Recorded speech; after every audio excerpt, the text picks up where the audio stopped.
আৰক্ষীৰ গাড়ী চালক ৰাজীৱ হুছেইনে যোৱা নিশা এখন এজাহাৰ দিয়ে আৰু সেই এজাহাৰত উল্লেখ কৰে যে যোৱা মাৰ্চ মাহৰ 2 তাৰিখে তেখেতক এক্স MP জয়শ্ৰী গোস্বামী মহন্তৰ ঘৰত এখন ইনোভা গাড়ী চলাবলৈ কোৱা হৈছিলে। তেখেতে সেই ইনোভা গাড়ী চলাব নোৱাৰো বুলি কোৱাত প্ৰথমতে তেখেতক ঘৰৰ ভিতৰত মাৰপিট কৰে। সেই সংক্ৰান্তে ইতিমধ্যে আমি দিছপুৰ থানা 193/2025 এটা মোং ৰুজু কৰিছোঁ, কেছ ৰুজু কৰিছোঁ আৰু সেইটো তদন্ত প্ৰক্ৰিয়া এতিয়া আৰম্ভ হৈছে। এতিয়া আমি আইনত যি ধৰণে আগবাঢ়িব লাগে সেই ধৰণে আগবাঢ়িম। প্ৰথমতে আমাৰ সোধপোছবিলাক আৰম্ভ হ'ব, তাৰপিছত পৰ্যায়ক্ৰমে আমি আগবাঢ়ি যাম।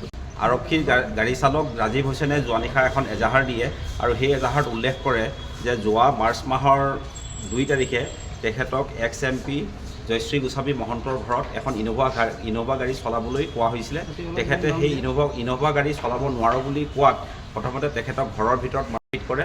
সেই সংক্ৰান্তে ইতিমধ্যে আমি দিছপুৰ থানা 193/2025 এটা মোং ৰুজু কৰিছোঁ, কেছ ৰুজু কৰিছোঁ আৰু সেইটো তদন্ত প্ৰক্ৰিয়া এতিয়া আৰম্ভ হৈছে। এতিয়া আমি আইনত যি ধৰণে আগবাঢ়িব লাগে সেই ধৰণে আগবাঢ়িম। প্ৰথমতে আমাৰ সোধপোছবিলাক আৰম্ভ হ'ব, তাৰপিছত পৰ্যায়ক্ৰমে আমি আগবাঢ়ি যাম।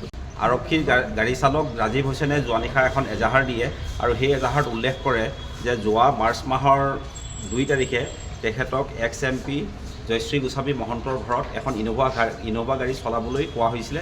তেখেতে সেই ইনোভা গাড়ী চলাব নোৱাৰো বুলি কোৱাত প্ৰথমতে তেখেতক ঘৰৰ ভিতৰত মাৰপিট কৰে। সেই সংক্ৰান্তে ইতিমধ্যে আমি দিছপুৰ থানা 193/2025 এটা মোং ৰুজু কৰিছোঁ, কেছ ৰুজু কৰিছোঁ আৰু সেইটো তদন্ত প্ৰক্ৰিয়া এতিয়া আৰম্ভ হৈছে। এতিয়া আমি আইনত যি ধৰণে আগবাঢ়িব লাগে সেই ধৰণে আগবাঢ়িম। প্ৰথমতে আমাৰ সোধপোছবিলাক আৰম্ভ হ'ব, তাৰপিছত পৰ্যায়ক্ৰমে আমি আগবাঢ়ি যাম। আৰক্ষীৰ গাড়ী চালক ৰাজীৱ হুছেইনে যোৱা নিশা এখন এজাহাৰ দিয়ে আৰু সেই এজাহাৰত উল্লেখ কৰে যে যোৱা মাৰ্চ মাহৰ 2 তাৰিখে তেখেতক এক্স MP জয়শ্ৰী গোস্বামী মহন্তৰ ঘৰত এখন ইনোভা গাড়ী চলাবলৈ কোৱা হৈছিলে। তেখেতে সেই ইনোভা গাড়ী চলাব নোৱাৰো বুলি কোৱাত প্ৰথমতে তেখেতক ঘৰৰ ভিতৰত মাৰপিট কৰে।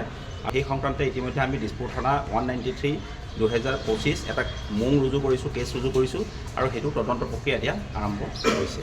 এতিয়া আমি আইনত যি ধৰণে আগবাঢ়িব লাগে সেই ধৰণে আগবাঢ়িম। প্ৰথমতে আমাৰ সোধপোছবিলাক আৰম্ভ হ'ব, তাৰপিছত পৰ্যায়ক্ৰমে আমি আগবাঢ়ি যাম। আৰক্ষীৰ গাড়ী চালক ৰাজীৱ হুছেইনে যোৱা নিশা এখন এজাহাৰ দিয়ে আৰু সেই এজাহাৰত উল্লেখ কৰে যে যোৱা মাৰ্চ মাহৰ 2 তাৰিখে তেখেতক এক্স MP জয়শ্ৰী গোস্বামী মহন্তৰ ঘৰত এখন ইনোভা গাড়ী চলাবলৈ কোৱা হৈছিলে। তেখেতে সেই ইনোভা গাড়ী চলাব নোৱাৰো বুলি কোৱাত প্ৰথমতে তেখেতক ঘৰৰ ভিতৰত মাৰপিট কৰে। সেই সংক্ৰান্তে ইতিমধ্যে আমি দিছপুৰ থানা 193/2025 এটা মোং ৰুজু কৰিছোঁ, কেছ ৰুজু কৰিছোঁ আৰু সেইটো তদন্ত প্ৰক্ৰিয়া এতিয়া আৰম্ভ হৈছে। এতিয়া আমি আইনত যি ধৰণে আগবাঢ়িব লাগে সেই ধৰণে আগবাঢ়িম। প্ৰথমতে আমাৰ সোধপোছবিলাক আৰম্ভ হ'ব, তাৰপিছত পৰ্যায়ক্ৰমে আমি আগবাঢ়ি যাম।